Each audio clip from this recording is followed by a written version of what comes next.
What's up, guys? I'm here with the one and only Ian Carroll here at America Fest 2024 in Phoenix, Arizona. And I got a couple questions for you. First and foremost, what do you feel about what's happening right behind us with Ben Shapiro being here tonight, along with Charlie Kirk? What's your overall feel of the status of America going into Trump's inauguration in less than 30 days now?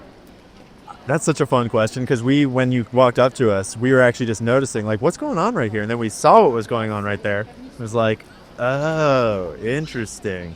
Because if I were able to sit down on that table with them, the first question that I would ask is it America first? Or is there someone else that comes first? And I think that that's the biggest question in informed conservatives' mind right now is the conservative movement and the Republican Party and the MAGA people, are they actually putting America's interests first? Or are we putting Israel's interests first and calling it America first? And I'm very excited to see the dynamic of this whole Daily Wire scandal that's been playing out here at this event, because there's a lot of that going on here. Because, like, ostensibly, we are America first in this building. Ostensibly, AmFest is all about America first. But I've seen an awful lot of Israeli flags at the America First rally. So, yeah. And, I mean, you can't forget about the Brett Cooper situation that's been, like, super hush-hush, especially after what we've experienced seeing what's happened with Candace Owens. So, I mean, can you speak to that? What are your thoughts? What do you think really happened there?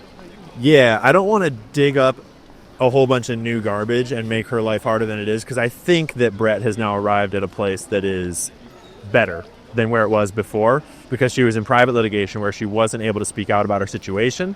And my sources are direct. I'm not really guessing at what happened. I don't want to share all the details of personally why the split started, but once the split started, they were trying to push her out in a way that she had no voice because they were in private litigation.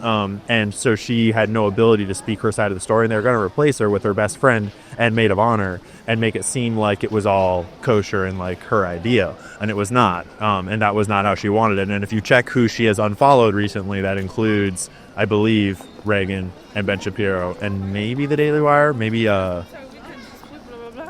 just Jeremy Boring. And so I'm very curious. I'm not trying to stir up any drama. Like, I'm not going to go get in anyone's faces, but I'm curious to see if that plays in at all, because all of those people are speakers here, and that is all very fresh and kind of awkward on their part. So I think it is as well. And I think ultimately, at the end of the day, like you said, it's about being America first. That's what we want, right? Like, we want to have America strong. Let's put America first. Our country, our border, our health, our children, our education system, and especially our government draining the swamp, right? So I think with the mandate that America's given Trump, my expectation is that we hold him to that and see if he actually comes to fulfill his promises. Do you think he will? Not entirely. I think I personally, at my current understanding, I believe that Trump is invested in making America great again. But I think that part of that is just him trying to make his own legacy badass. But I think that he's smart enough to realize that he has the best shot at making his legacy badass if he does leave a lasting impact. However, I worry that he comes from a world of money and influence and, influence peddling, where to him it's not weird to peddle a favor for a favor in a way that actually really undercuts America first for, whatever other interests might have that kind of money. But from our perspective, we would never do something like that. But from the perspective of a billionaire that's built all these businesses, that's come through what he's come through, I don't think he would see it that way. And I'm worried that he's going to make so many deals that we lose the plot somewhere along the lines. Personally, I think he's surrounded himself with enough good people, and the momentum is such that I think we're going to make it, to a much better position 4 years from now. But I'm not entirely confident that it's going to be truly America first. All right, guys, you heard it here from Ian Carroll first. We're going to hop into this week, see what happens. Might be explosive. Let's see what takes place.